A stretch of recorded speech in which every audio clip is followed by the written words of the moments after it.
Good morning.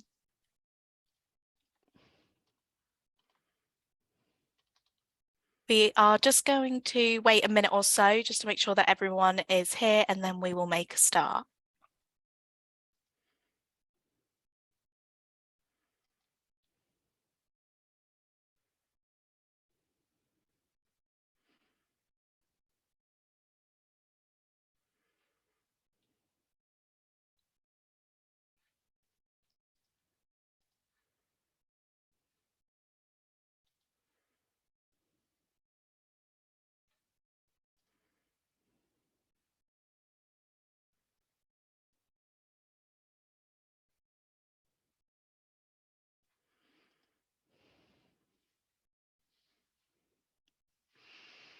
Okay, so I think we've got everyone here for the meantime. I will continue to let people in as they come in, but I just wanted to say welcome to everyone. Thank you for joining us on today's webinar. Just to let you know that this session is being recorded and will be shared with you all after the event. If you have any questions, please pop them in the chat function and then we can pick them up at the end. So my name is Georgia. I'm the events manager from the Herts Chamber. And today we have partnered with Better Business for All, BBFA, the Hertfordshire Growth Hub and the NHS to provide you all with advice on managing staff with long COVID. So before we make a start and hand over to Harsha and Abby for their presentation, I'd like to introduce you all to Sam Hudson, who is the BBFA Programme Manager, just to say a few words. So over to you, Sam. Hi, good morning, everyone. Thank you for joining us today. So I'm the Better Business for All Programme Manager, as Georgia has mentioned. Better Business for All is a partnership of the 11 local authorities in Hertfordshire, all the regulators within those local authorities, as well as our NHS partners, the police, our business support partners, so the Growth Hub and the Chambers, as well as businesses across Hertfordshire. We're here to help businesses work well with regulators and regulators understand the needs of businesses. Today we've got this excellent webinar on long COVID, funded through the Health Protection Board. And I just want to really thank everyone for coming today and let you know that we've got some resources on our Better Business for All toolkit, which I'll pop into the chat. And this is some of the advice and guidance that we've got for long COVID that Abby's very kindly put together. And there's also other resources in there that's been put together from our training standards partners and environmental health colleagues, along with fire and all the other regulators we have across Hertfordshire. So again, thank you for joining us. And if this one's gone really well, we've got a legal webinar on long COVID 1st of December as well. So it'd be good to see you at that one. Thanks, Georgia. Thank you, Sam. Thank you for that. So next up, I'm also going to hand over to Kieran, who is the Business Information Advisor at the Hertfordshire Growth Hub, who's just going to give us a quick introduction on who the Growth Hub are and what they can offer. So over to you, Kieran. Thank you very much, Georgia. Thank you to both yourself and Sam for helping to coordinate this event along with the great speakers that are going to be coming up. Really looking forward to it. So as you mentioned, I'm a business information advisor at Hertfordshire Growth Hub. Who are the Growth Hub? Well, essentially, we are the central access for business support for SMEs in Hertfordshire. We deliver the service with a consortium of partners who are Exemplas, who I work for, the Chamber of Commerce, the University of Hertfordshire and Visit Herts, on behalf of the local enterprise partnership, who essentially we are funded by, and we provide impartial advice and information to SME businesses. So essentially we help companies if they have businesses, if they've got issues in a variety of different areas. We help connect them with different funding opportunities, help them navigate the business support landscape, but also we're here to provide advice and guidance and impartial sound information to businesses. So we encourage any SME business in Hertfordshire, if they've got any business related issue at all, to get in touch with us and we will see what we can do to help them or connect them with the most relevant mode of support that is available to them. Brilliant. Thank you, Kieran. So without further ado, I will hand over to Dr. Harsha Master, the GP lead COVID assessment and rehabilitation for the Hertfordshire Community NHS Trust, and Abby Minter, specialist occupational therapist, again at the NHS Trust. And they will provide us with an overview of long COVID, as well as discussing the return to work issues and guidance on how to manage this. So I believe I am passing over to Harsha to kick things off. Hi everyone, thanks Georgia. Really lovely to be here and to help support you all. My name's Dr. Master and I'm a GP lead. I'm a GP by background, and then I was asked to lead on this new long COVID assessment and rehabilitation service in Hertfordshire. And as you see, as I do my presentation, you'll see it is quite unlike other illnesses that we've seen. It has a different trajectory, it has a different treatment, and the recovery is quite different as well. So I hope this gives you a bit of insight and helps you really in supporting some of your employees, or indeed if you have it as well. So I'm just going to share my screen. Just bear with me a minute.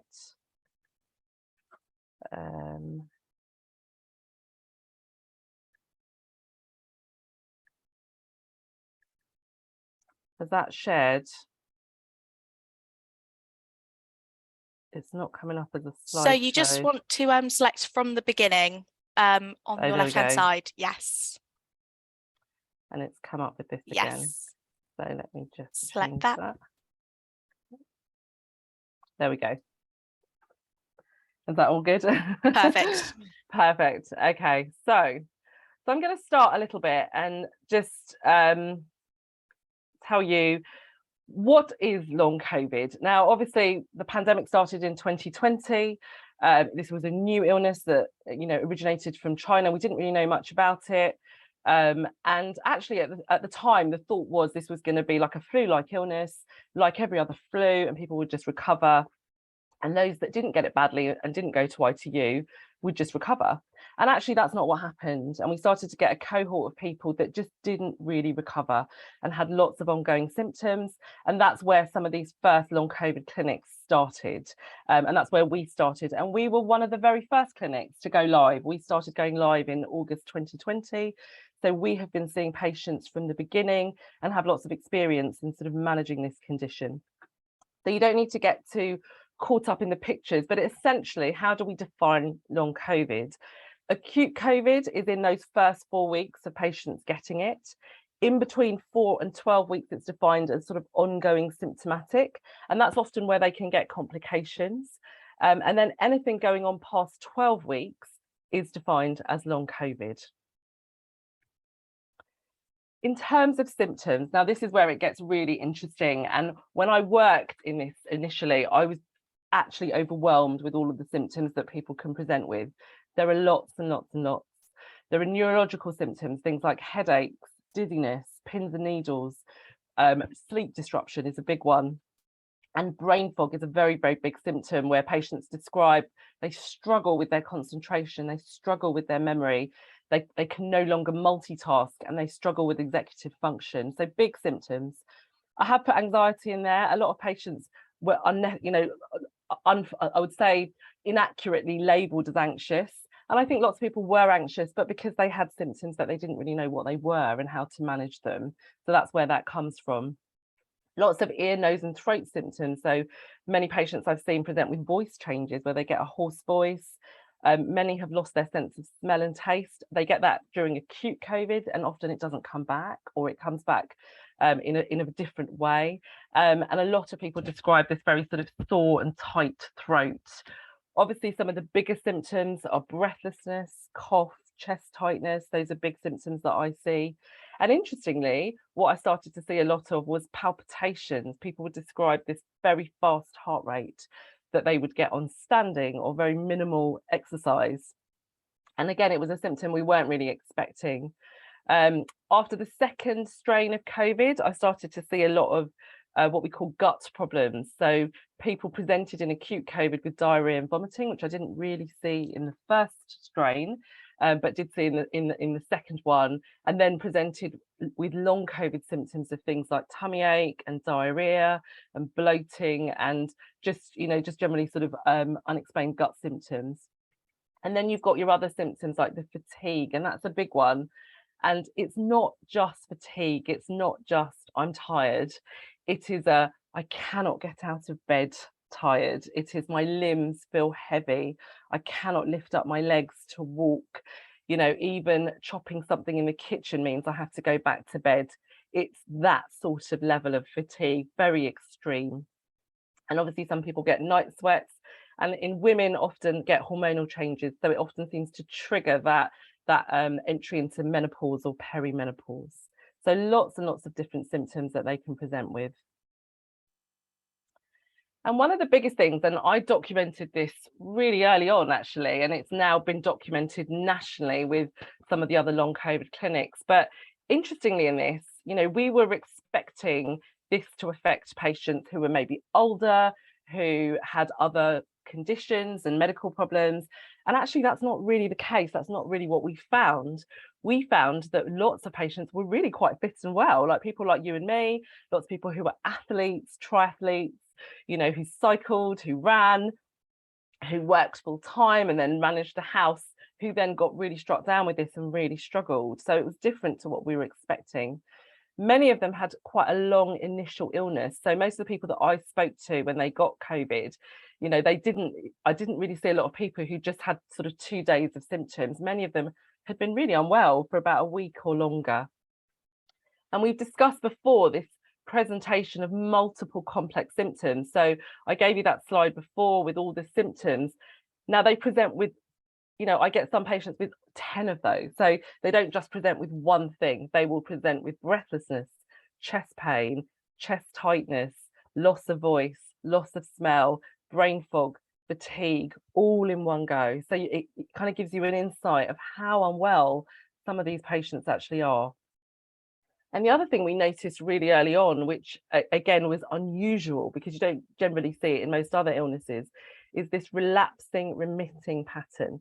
So what would happen is that symptoms would come and then they'd go, and then they'd come and then they'd go. And that's not normally what we see. Normally in other illnesses, you know, they get sick, they feel a bit dreadful afterwards. We tell them, you've got to push through, you've got to keep going, and things will get better. And generally they start to improve.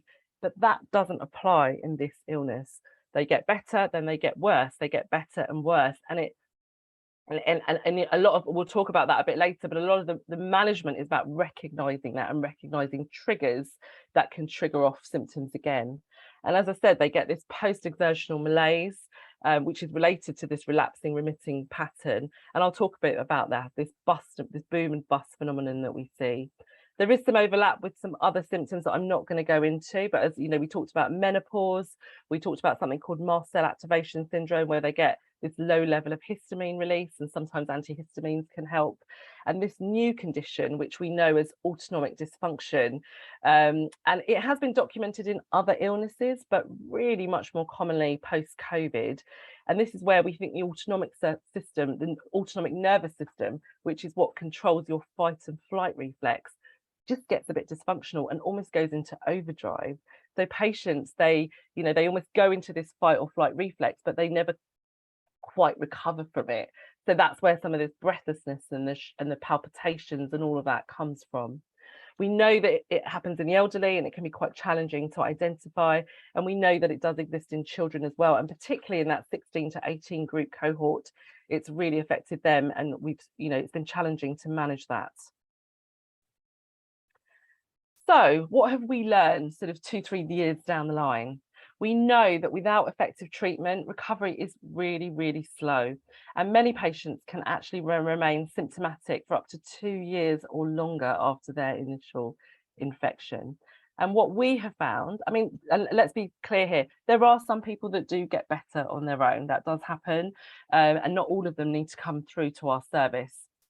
However, what we have found is a multidisciplinary, holistic approach that is tailored to that individual, and it encompasses a medical assessment, investigations, treatment, and rehabilitation. All of those 4 elements is actually quite essential to a faster recovery. Now, we talked about this sort of boom and bust. We talked about this remitting, relapsing, these features of this illness. And what we have found is that there are definite barriers to recovery. So things like stress and anxiety, sleep disruption, overexertion, overworking, and poor gut health, what we have found nationally actually now is that all of these things can trigger symptoms to come back. So someone who's not sleeping well, they will feel dreadful. Their fatigue will be worse. The brain fog will be worse. They will struggle to go to work. If you have someone that has been off for a long time and you try to get them back to work and they do it too quickly, that can often trigger a relapse of all their symptoms, and then they go back to square one. So it's really important to recognise that there are these barriers. And when we treat patients, a lot of what we do is getting them to recognise what their triggers are. And Abby will talk a bit more about that. Just to give you an overview of our service, it's very multidisciplinary. We have a rehab coordinator that triages those referrals. You've seen how complicated all those symptoms are, and we need to document all of them. We have occupational therapy, we have physios, we have speech and language therapists, we have dietitians, we have pulmonary rehab. They help with the breathing aspects and the breathlessness.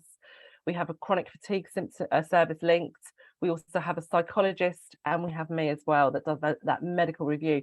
So you can see how many people are involved in these patients' care and that level that's needed for recovery. And our aim is to provide coordinated holistic care involving, as I said, both medical assessment and rehabilitation. It is both that works. If you just do one without the other, it doesn't really work.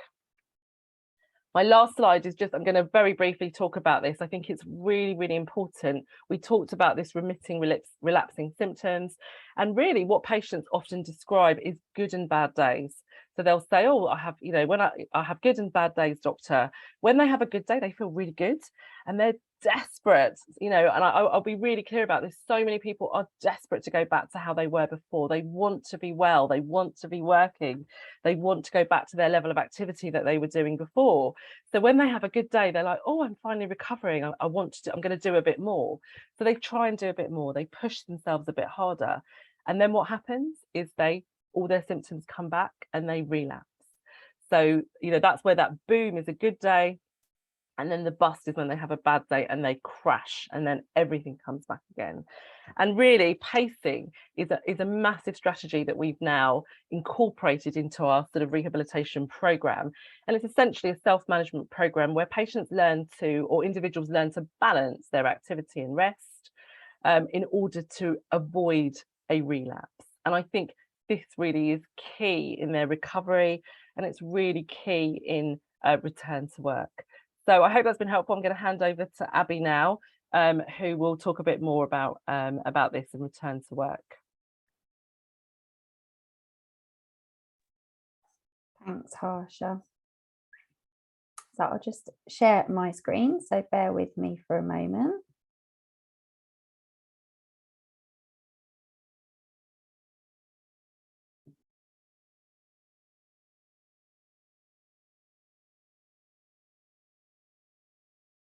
There we go. Is that displayed okay? Brilliant stuff. So great to see you all, and thanks for having us come and talk to you today.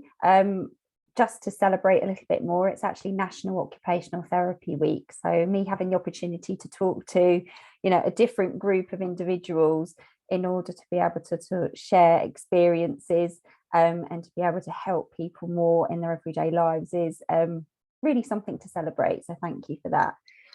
I won't do death by PowerPoint, but I have got a few slides because I thought it would be helpful for anyone to then look back at those and to be able to pick out some of the points, because there's actually quite a lot of information to share in a relatively short amount of time. So I won't be repeating slides that Harsh has already shared, which is I will just be touching back on them, because obviously some of the principles about how we manage individuals is the same throughout the team. And as occupational therapists, what we do is assess individuals' ability with their everyday activities. So whether or not that is, work, leisure, social, at home, their activities of daily living. So it encompasses everything. So my presentation is going to just go over the common physical and cognitive symptoms of long COVID that I'm tending to see a lot of. I've been in the team sort of on and off for just under 2 years now. So we've got, you know, quite a good extensive view of different types of symptoms and how people are presenting. I'll then put that into practice in terms of what the challenges may be in work settings, both physical and cognitive. Try to keep it quite broad, because, you know, my patients are obviously coming from a broad range of different professions and have different jobs. I'll then go on to think about strategies for returning to work, some return to work planning, support ideas once back at work, and then a short case example. And then there'll be time for some questions and also just to highlight about the resources. Let's carry on.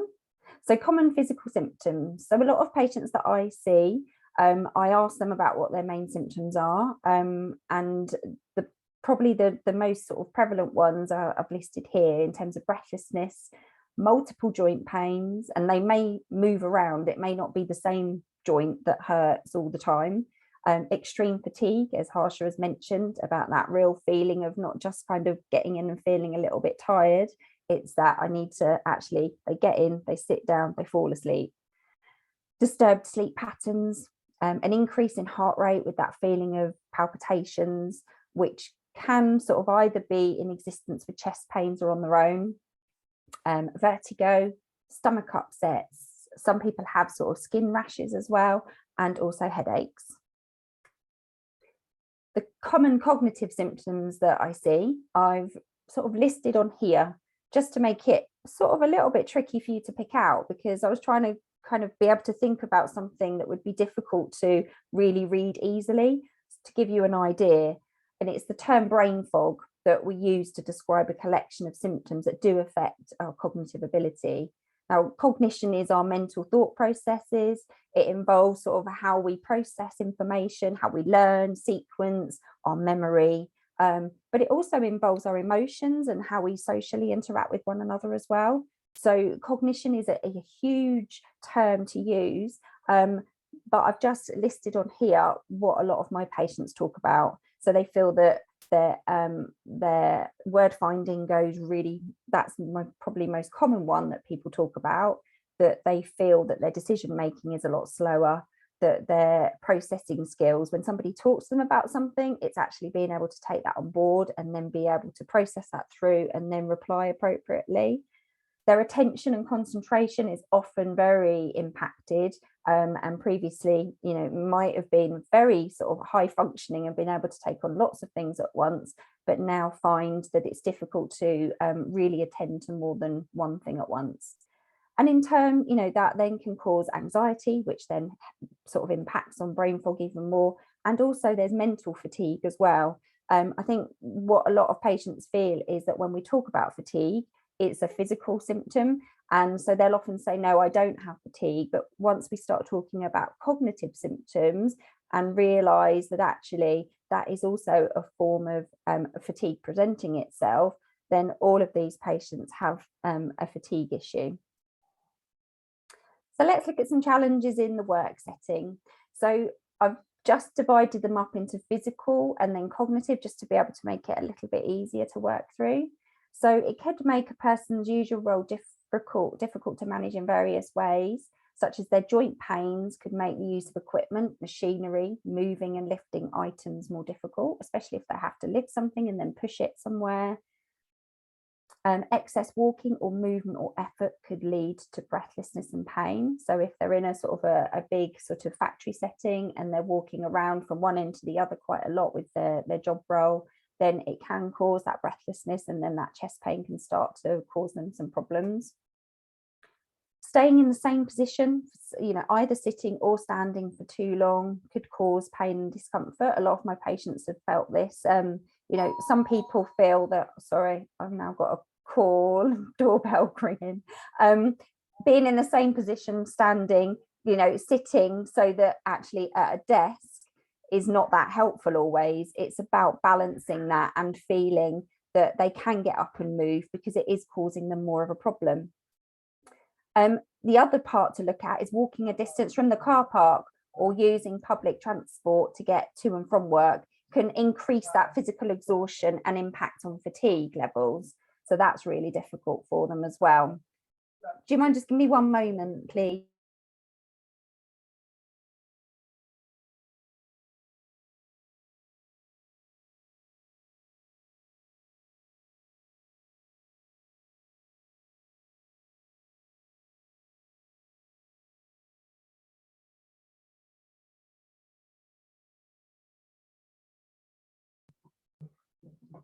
Apologies for that. Wasn't the internet, it was something else and human factors. So using public transport can be really difficult for some people because their fatigue levels, and it's not that physical exhaustion necessarily, it's actually trying to work out where they need to be, what train they need to get on, what bus they should be catching, which sounds really simple, but actually when someone is mentally fatigued, that's a real big challenge. So it's sometimes not even actually in the workplace, it can be the journey to and from the workplace is a challenge in itself. So cognitively, symptoms tend to become worse when we're under pressure. You know, it's always that, think of the quiz show contestants, they, you know, shout at the TV all the time when they're at home, but then once they get on camera or they're on the radio, I don't know if any of you listen in the mornings, but Heart is often on in the backgrounds in my house, and like to listen to, you know, their quiz that they have on there. And every day the presenters always say, oh, it's, you know, it's different when you're under pressure. You know, it's really hard to try and think of those responses really quickly. So that's kind of what it feels like for people when they have that brain fog and that fatigue, that then they're being asked a question which they know the answer to because they, you know, they do it every day. It might be something really simple. It could be even, you know, what would you like for dinner? And somebody just can't reply. They can't come up with that answer that quickly. They need that bit of extra time. Word finding, as I alluded to earlier, that's probably one of the biggest problems that a lot of my patients do report. They find that when that mental fatigue is starting to affect them, that word finding really seems to go out the window for them. And the way that I describe it to them is that the harder they look, the deeper into that back of their brain that word seems to go. It buries itself, worms itself right in, and that's exactly what they say it feels like. And this may be difficult for employers when they're talking to customers and colleagues. It may be something that really gets in the way of that normal fluid conversation. Being on the phone makes it even harder when you're trying to manage that. Often what the advice is to take that pause and take that deep breath and just allow yourself that moment to relax. When you're face to face with somebody and they may know what's going on, that's fine. But on the phone, people can be really quite impatient and wonder if somebody's been cut off or actually are you still there? And that just adds that extra pressure. So that can be really tricky. Making those simple decisions may seem difficult. It may be that they're, you know, ordering stock or thinking about allowing another member of the team to be off on leave just completely eludes them, and they find it really difficult to make that decision. Learning new systems, they could be slow to adapt. I've got some patients that have gone back to work after being off, and there's just been a slight rejig of an IT system, and they just keep forgetting to do step 3 that wasn't there before. So it just takes longer for them to get it. They do get it eventually, but it's just having that awareness and being able to go, okay, I need to give myself extra time for that. Misplacing items, you know, it might be forgetting to lock up or send something. One of my patients finds sending emails really tricky if he has to go off and find other information, because by the time he comes back, he's actually lost the trail of who was it that he was emailing, what was he supposed to be doing within that time sensitive process. So, you know, it's thinking about what strategies really help somebody in order to be able to keep that focus and be able to remind them to go back. Voice reminders and, you know, phones and all the technology these days is really helpful for that if you've got somebody that's able to use it. If not, then it might be about, you know, keeping notes and reminding themselves. Reduced concentration and attention is, you know, a really big challenge for some of my patients. It might be, you know, missing parts of a meeting, or when information is shared, that actually, if you look at the processes of when you have a discussion about something, you obviously sort of, you know, pull it apart and then you make the decision at the end. And that certainly happens again in meetings. And that's the point where actually somebody's been concentrating for a long period of time. You know, we're talking probably, you know, over half an hour. And that's probably when their concentration and attention is really going to drop off. So it's actually, if you're agreeing something with somebody who does have those sort of cognitive problems, it's really important to think about how else you then make sure that that action plan's been taken on board, or they've got the information that they need to have. Harsha mentioned this about multitasking. Individuals before that might have been able to multitask quite happily. Within the workplace, it can be more difficult. Some of my patients that have needed to use an IT system and being on the phone at the same time find that quite difficult to navigate sometimes, because there's lots of different cognitive processes going on. So it's about taking that time and being allowed that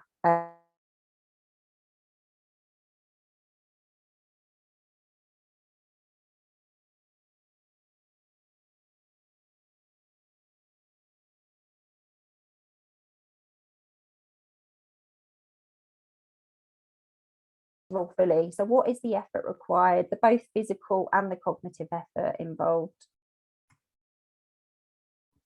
What symptoms does the employee have? Do they understand themselves how they are limited, and what are they doing to help themselves? I have got some resources later that I'll just touch on, because some of it is about getting that individual to really reflect on what parts of their day may be tricky, what are they finding more difficult to do, really getting them to pull it apart. Having early supportive conversations to determine their progress, and thinking about a return to work date just penciled in can help to give somebody some sort of structure to what they're working to. Some of my patients that have been off for quite a long period of time actually then feel quite anxious because they feel that they're not working towards anything. Realistically, with where they are in the rehabilitation, sometimes that is appropriate, but for other people to have some sort of foundation to think, yes, I may be able to come back to work in X amount of weeks, and to be able to think about what that return to work plan might look like, just helps to give them some sort of idea and some sort of security to think about. If employees feel supported, then they are likely to achieve that and also recover better. Sort of nationally, when you look at, at work is good for us, our, physical ability, and also, our mental health and well-being, our cognition, it is good for us as human beings. From an occupational therapy perspective, it's about that sense of purpose and that sense of role, and feeling like actually financially you're able to provide for your family, and you're able to then balance your lifestyle with things perhaps that you want to spend money on. So as a whole system, it's imperative that we make sure that people are feeling that they're supported and they can get back to work, because it actually helps their long-term health. If individuals are off for long periods of time, sort of over 6 months, then the statistics start to change with how likely they are to return to work. And then when you look at their physical and mental health, then it's very linked to poor outcomes, sort of long term. So it's good for us to be at work. And if we support people, they then want to get back to work and they want to be able to do their best for their organisations. Another strategy is, checking out, do they mind others knowing what they have problems with? This can help if they can share it so others can support them. And I'm not talking about, the finite details about perhaps, if they've got stomach upsets and that sort of stuff, but it's just about knowing that, this person really needs to take, more breaks than other people because of some of the symptoms that they have. And it's just putting it out there and sharing it as a team so that everybody can be supportive. Using an activity diary can help for them to understand their level of activity, their times that they're more effective, and what they might need to do to come back to work. And pacing approaches can help manage this. So I've got an example of an activity diary on the next slide, and it's also within the resources. And looking at the pacing approaches, that's what Harsha talked about just a moment ago, about the fact that actually being able to break things down into small and manageable chunks helps to actually self-manage the effects of the symptoms and the fatigue. And again, we're dealing with individuals that have multiple symptoms. They're not sort of, perhaps just experiencing one or two. It may be that they've got quite a few things going on. So pacing helps with pretty much all of those symptoms. So it's a really good self-management tool to get people involved in. And I have put in a document on the resources about sort of a fact sheet that's produced by the Royal College of Occupational Therapy about that. It's something that Harsh also touched on, that avoiding putting excess pressure on people to return to work too early, because it can affect recovery. It's good to have those check-in calls and see how things are going, but the pressure is what makes people quite anxious and distressed, which in turn impacts on their sleep and their diet, which is the real key to recovering, along with, you know, the self-management and the pacing. But if they can get some, you know, quality sleep, and they really take care of their diet and avoid sort of snacks and sugary foods, then that's when we see the most amount of improvement. So anxiety and distress causes that. From sleep studies that have been done internationally, it's a proven link that if somebody has bad sleep, then they consume an excess amount of calories the next day in order to be able to compensate with that. So if you're then doing that, it's usually sort of really high sugary foods to give people a quick burst, and that really doesn't help their symptoms at all. So we want to try and limit that amount of anxiety and distress, which might impact on those other elements. So this is an example of the activity diary. I know it's come up quite small, but it is in the resource pack, and it's just an example that, you know, you might want to use with individuals either coming back to work, or for some of your individuals that may be at work and may be struggling. What I tend to do is actually get individuals to record what activities they're doing throughout the day. You probably can see on that table there, it's got each portion of the day, like early morning, late, early afternoon, late afternoon, and then the evenings, because it really helps for them to gauge what is causing probably some more of those symptoms. Now I get them to rate it from 0 to 10, 0 being absolutely fine, they didn't feel any sort of symptoms or fatigue at all, and 10 is the most amount of pressure or, you know, fatigue that they could be having linked to that activity. What's good about activity diaries is that people really can start to see if they're grouping lots of tasks all in one portion of the day and not really spreading it out and not pacing it. So it becomes quite obvious for how they can then start to arrange their work tasks or activities, and also how they can then verbalize, you know, what certain things may be causing more of a flare up of some of their symptoms. I use a reflective diary with all of, you know, most of my patients to say, you know, what has gone well for them? Did their symptoms feel manageable, or have they had ups and downs? What could have gone better, and what do they want to maintain and continue doing? Or could they start trying a different way of managing activity? So this is really placing it in that individual's remit to be able to say, I know what I could be doing more of, I know what I could be changing, and what's my plan going to be, so that they feel that sense of control. Part of, you know, this sort of presentation of this illness is the fact that because it's unknown and because the symptoms are so vast, that a lot of the time people feel really out of control with this, and they feel like it's actually controlling them rather than them being able to control it. So these techniques really help with being able to get that sense of control back and that sense of achievement. You know, hopefully they can say their symptoms did feel fine because they'd already thought about how they were going to manage their work activities.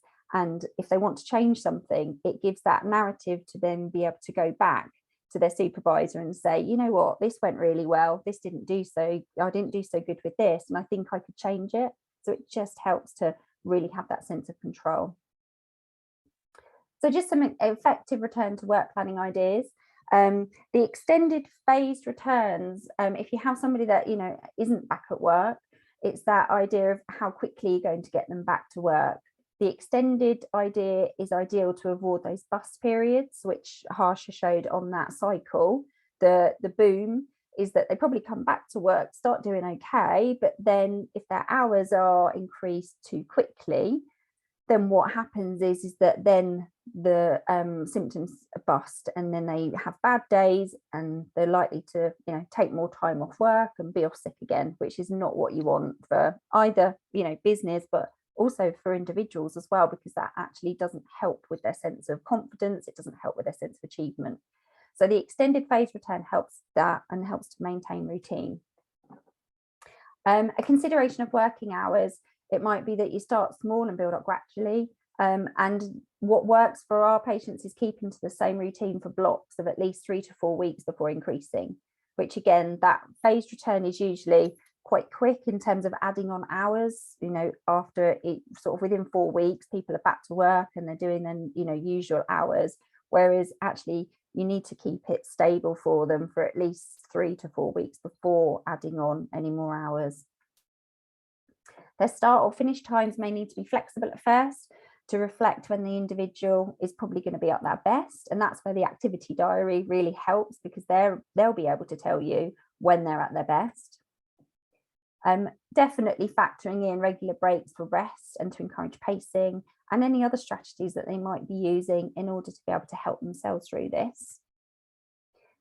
Thinking about reasonable adjustments, you know, what works for them and the workplace. There's some quite powerful presentations out there about individuals that have had diagnoses and about how they've managed to come back to work after, you know, perhaps years of finding it difficult with other symptoms, you know, other long-term conditions.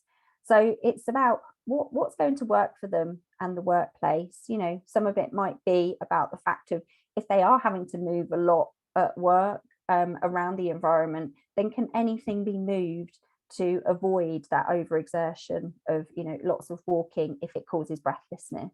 How can we change things so that, you know, if they are standing up for long periods of time, is there somewhere that they can rest periodically? You know, it may be really small things like that, just looking sort of very simply at first to see what might work for them. Always having clear expectations of the employee and the role. You know, what is it that they're coming back to do? Because if it has changed slightly while they've been off, then it's really important that they understand that, so that they can be really objective about what they're able to manage at the moment. Or if the sort of requirements of them has altered slightly, then is that for the best of them? Is it actually going to help them, or is that new? And that means that actually they're going to have to learn a whole new load of systems, which, as we know, if they have brain fog symptoms and cognitive issues, they're probably not going to be actually that great at that. So it's just kind of being really clear about what you're offering. Always sort of factor in that regular review, their meetings, you know, with who's it going to be with, when, where, and how. Is it going to be face to face, or is it going to be online? And how often are they going to be? And also, what's the backup plan? You know, what do you do if you're not managing with a plan? You know, are they able to easily let somebody know? It's great to have an agreed action plan for what to do if they feel that things are starting to crumble and that they are crashing, or that bust period is starting to happen. And can things be changed or adapted? You know, is there something else that they're able to do on those days when they feel like they're starting to perhaps be overwhelmed and that their fatigue levels are becoming so high again? So this is just an example of a return to work plan. It's something that I ask my patients in terms of, you know, what are their current symptoms, what skills they need for their job. That's something that I talk through with them so that I can understand what's achievable for them. So one of the questions I do ask is about, is the role safety critical? You know, forklift drivers, for example, would come under that quota. So it's making sure that, do they have the skills to be able to do that job if it's going to put other people at risk? Discussions about ability versus the requirement for the role. So that's where I, you know, record about what could be a reasonable adjustment in terms of their working hours or environment. What could they come up with? I don't visit people in their own home because we're not a vocational rehab service. Sorry, I don't visit patients in their workplace, sorry. But what I do is try to really understand and pull apart with my patients what could be reasonable adjustments, so that they can have those conversations with their HR teams and their employers to set them up on that right pathway for it.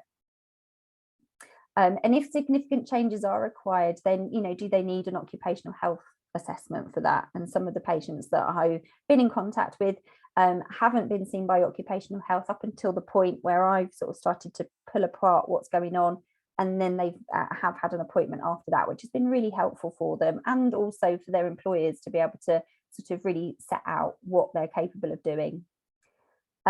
The other side is just an example of, you know, an agreed return to work day, and then thinking about how they would really factor out what days they're working, what hours they'd be working, and keeping it in blocks of 4 weeks, so that there'd be a formal formal review date and time, you know, after that 4 weeks. So then the next phase of planning happens, and that really helps for individuals to know how they're doing and how they can progress. So ideas for support back at work. Then we've got, you know, organise and hold, you know, regular structured review meetings to have those open conversations. Encourage them to talk about their strengths and their limitations. You know, how can they be overcome?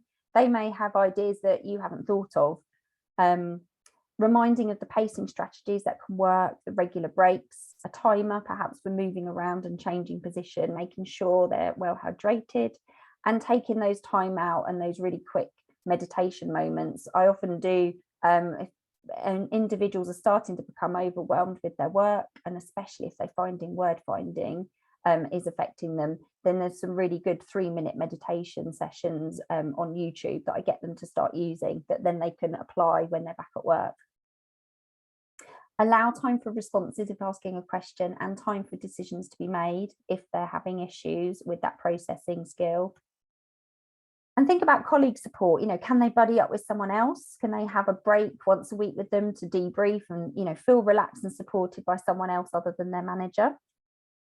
And if they're struggling, do they need an occupational health review to support their manage you further? So just a really brief case example. I've nearly finished. I had a patient recently who was, you know, had been employed for 15 years by one company, and he worked as a factory operative. He worked full time. He always did the overtime. You know, he was always that really reliable member of staff that, you know, if they had any staff shortages, he would always pick up extra hours. And he was always at work early and probably left a little bit later as well. After having COVID, he had ongoing symptoms of back and shoulder and hip pain, which kind of moved around depending on what day it was and how he felt. He had breathlessness, definite fatigue, both physical and cognitive. And when his fatigue starts to increase, then word finding difficulties start to really come into play for him. So his workplace were really supportive. When he first went back to work, he started doing mornings, 3 mornings a week, and then they increased it, and he did some afternoons. And gradually, after 12 weeks, he then went back to work full time. Because of his symptoms are still there. And what he does is he's on one machine for a morning, and then he swaps over to a different one to afternoons, so that it doesn't cause so much pain for him. He's allowed rests to sort of stretch and just sort of, you know, take that time out when he needs it. And that has, you know, gradually got less and less, which is great for him. He's been allocated parking nearby, because where he was parking before was quite a long walk. So he found that actually the start of the day wasn't a problem, but actually then getting back to the car was causing him quite significant problems. His supervisor checks in with him daily for symptoms, you know, just a quick, you know, hi, how are you doing today? And, you know, what's the week been like? It's not a massive meeting. It's literally, you know, just that check, but he finds that really supportive. And his colleagues give him more time for word finding. They know that by the afternoon, that tends to be his issue. And so his colleagues know about that, and they give him more time, so he doesn't find that he's under pressure for that. So very quickly, my takeaway points, you know, work is healthy for us, for both body and mind. Employees don't need to necessarily be 100% at work. The Faculty of Occupational Medicine definitely sort of cite that, and they've got some really good fact sheets which are in your resource pack. Reasonable adjustments do support employees to return successfully. Extended phase returns are great because people are less likely to take more time off with being sick. Avoiding the boom and bust cycle is key. Recovery is slow and relapses can occur, so need to sort of plan for that. Confidence and guilt can play on individuals' minds, and people can come back to work sooner than they think they're realistically able to do, because they want to be back at work and they feel bad for their colleagues. So it's about just having that bit of awareness about that. And always having open discussions make each stage of the return to work process much easier. And my little icon there is just of a paper aeroplane, because, you know, if you make a bad one, what does it do? It crashes quite quickly. But if you take your time and you make a good one, you'll fly through. So just a little bit of something to leave you with there. So thank you very much for listening. Brilliant. Thank you, Harsha and Abby, for those presentations. I know it's a lot of information, but as mentioned at the start, we have recorded this and we'll be sharing the slides with all of you after the event. So thank you again. Now we'll open up to the floor. Does anyone have any questions? Feel free to pop your hand up or to pop any questions in the chat function. We'll pick them up.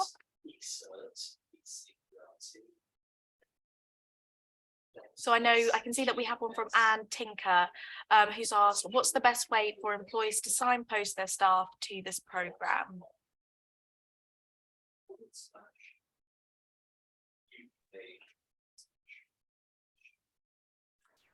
So in terms of our service, it's by GP referral. So if there are individuals that are having a lot of ongoing issues that are related to, you know, the COVID infection and long COVID, then it would be to see their own GP first, because there's some various tests that are conducted prior to a referral just to rule out anything else.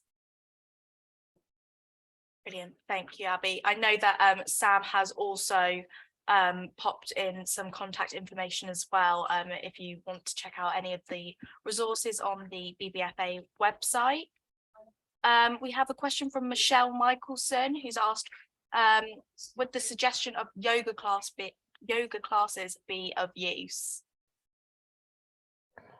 That is it's an interesting question, because it just depends on the person's presentation.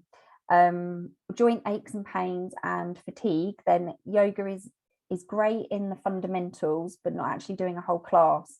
Some of my patients that I'm, are going back to work and want to get back to exercise, then you start literally with the 5 to 10 minutes. It can be quite difficult for people to maintain some of the postures and hold some of those movements that they have to do.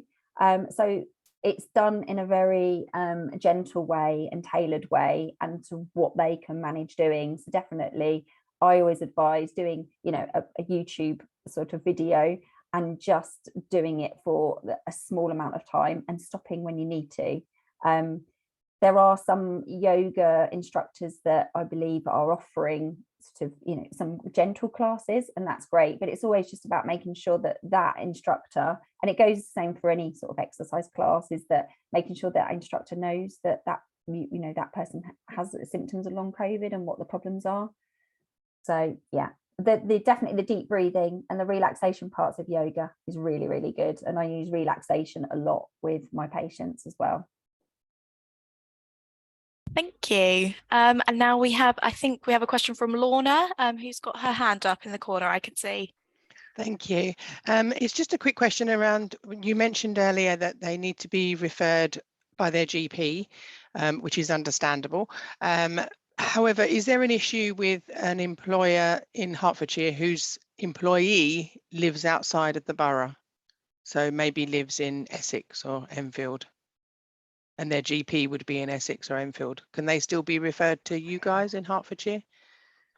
So our service is for East and North Hertfordshire GPs, but there are other services so West Essex have a long COVID service. They may not deliver it in quite the same way, but also West Hertfordshire also have a long COVID clinic. So there are other services on offer that can help to support and assess them. Lovely, thank you. Thank you, Lorna. I see that we have another question in the chat function from Sally, who's asked, given that many of the symptoms seem to be around the autonomic nervous system, has there been any higher rates of prevalence in patients with neurodiversity? I wouldn't say so, Abby, would you? No, I wouldn't say we've noticed that link. No, it's just that we documented this tachycardia, the fast heart rate, the breathlessness. What tends to happen is they have to have a medical review. Often they go for tests, and the tests are not really showing anything. So they're not showing anything, sinister on those scans, but they definitely have symptoms which then affect their function. So no, I wouldn't say it's particularly more prevalent in those with neurodiversity. What we do know, it tends to be more common in women. It tends to be more common in white Caucasians as opposed to other ethnic groups. We're not really sure whether that's because those, ethnic minorities, men don't present to their GP as much as women do. We're not really sure. So that, that's something that we are looking at in trying to make our service accessible to everyone and reduce those inequalities. But definitely in terms of neurodiversity, I wouldn't say no, I've seen a particular link. Research is still going on and maybe that link will come out later, but no. Thank you. I can see Ruth George has a question. Hi, thank you, Georgia. Yeah, I just wanted to say firstly, thank you, Harsha and Abby, because you just covered so much really, really useful information. I'm an HR consultant, so I quite often get clients that actually, as you were talking, a lot of the symptoms you were explaining, I'm not sure they necessarily connect those symptoms with long COVID per se. And so some of those resources that you went through, Abby, in terms of return to work and some of the little hints and tips in particular. So, I was listening to you talking about sort of quick signposting to meditation techniques, and those are really quick and easy things that people can access for free and online very quickly. It would be great if you can share some of those, because I think often employers or line managers that might call us and want a bit of support and they don't know where to start. Some of the free resources, like, I signpost them to the NHS website all the time, for example, on mental well-being, and say that there's loads of free stuff on there that you can access. It's often a challenge because they feel like they're intruding if they're asking to talk to that individual too much about what did your GP say, how frequently do you see them, are you on medication, and I'm constantly trying to say to them, look, you are allowed to ask people this stuff, but it is a fine line between asking and not overstepping the mark and putting pressure on people either. So any kind of free tips or hints or resources that you're able to share would be brilliant. Yeah, that's absolutely fine. I mean, I try and keep them quite, easy and short for a lot of my patients, because sometimes it's the first time that anything like that relaxation and meditation has been suggested to them, and some people are like, fully on board with it, and others are like, no, that's not for me. So it's trying to, make it really bite-sized. So yeah, that's not a problem at all. And I think it just struck me when you were talking about some of these things overlap with perimenopausal and menopausal symptoms, because there's been more in the media about that as well. I think often for women that might be confusing and thinking, oh, I'm going into perimenopause, and it might actually be long COVID, or so. And sometimes that's some of the challenge that we have. We're trying to pull out, between the two of them, what's actually going on. But actually, the bottom line is that it's just how can you manage that long term? How can you actually keep somebody sort of on track and feeling that they're being able to achieve everything they want to do in their normal day? Work's really important to them, but also living is also really important. And some of my patients feel really bad about the fact that they're perhaps not working as much as they should be, or they feel they should be, but they're able to go out and enjoy a coffee with a friend. And it's about getting that balance and that message across about it being about our mental health and well-being, and about it being activity led. So, that relaxation and meditation sometimes helps with sort of instilling that sort of feeling within people. So, yeah, I can pop some of those resources together, and perhaps I can share it somehow with I'm just thinking, like Georgia, on behalf of the Chamber, that I think there's loads of, sorry to keep banging on about free stuff, but I just know that with smaller businesses and SME clients, they don't necessarily have the funds or the resources to pay for expertise, but anything that's free, that's available for them to get their hands on easily, I think is always greatly appreciated. And perhaps Georgia could, circulate that to some of us. I know I would find it useful anyway. Thank you. Yes, of course, Ruth, that's not a problem at all. We will share any links that we can and anything like that, along with the slides and the recording of today's session. Now, I think we have run out of time for today, but if you do have any questions or anything like that that you'd like to be passed on to Abby, Harsha, Sam or Kieran as a result of today's webinar, please pass them on to me and I'll be more than happy to share those questions with them. So just before we leave, I just want to tell you about a few upcoming events.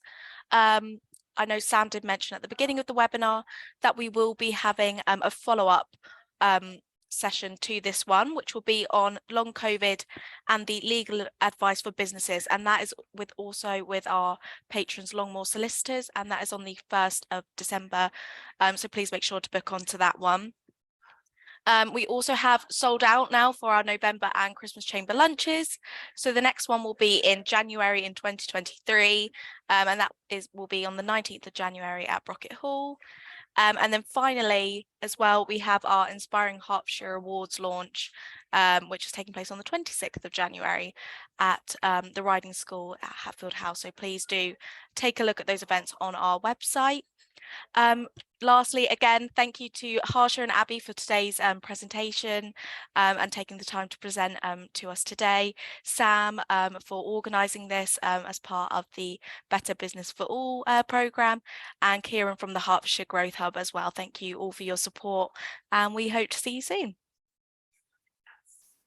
Excellent. Thank you, everyone. Thank you, Georgia.